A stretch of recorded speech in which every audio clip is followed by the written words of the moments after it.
28 septembre 2024, petite visite au potager sur asphalte.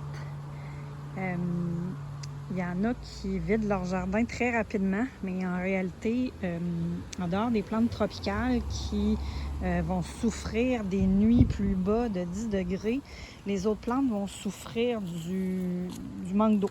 Donc, j'ai de la menthe ici dans des sacs, puis je les ai pas arrosés, puis ils étaient sur l'asphalte à grosse chaleur en haut, fait que c'est de ça qu'ils ont l'air. Sinon, ils seraient très beaux.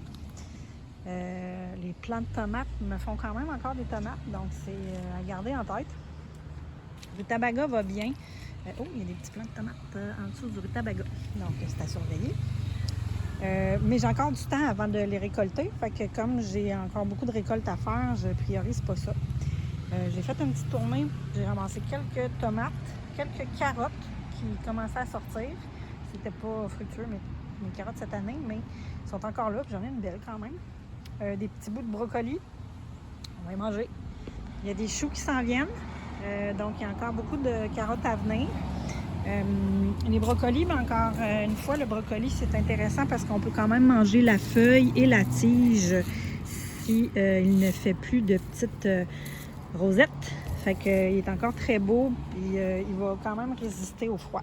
Regardez comment j'en ai un qui s'en vient, qui est très beau. Je le laisse aller encore un petit peu, je pense qu'il est capable d'en prendre.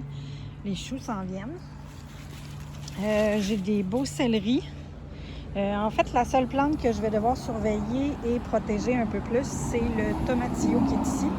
On voit qu'il commence à peine à faire des fleurs. Ça n'a pas été une belle année pour lui.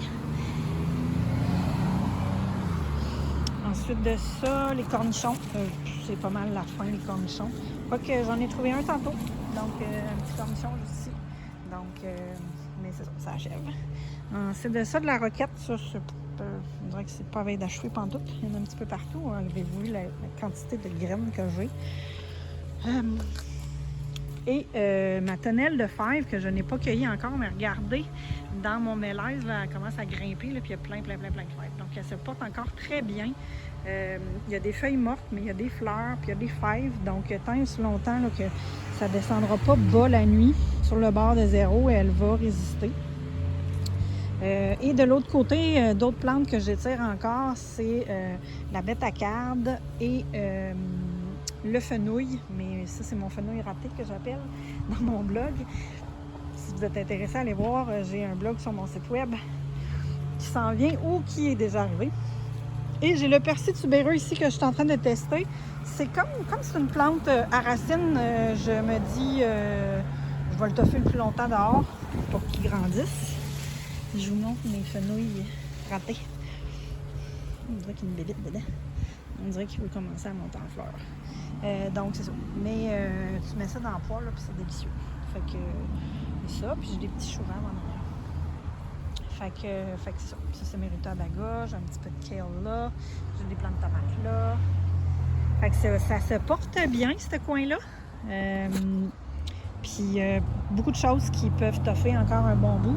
C'est sûr, à un moment donné, que les fèves, comme je disais, ça ne toffera pas. Bétacarde, il faut surveiller les gros gelés.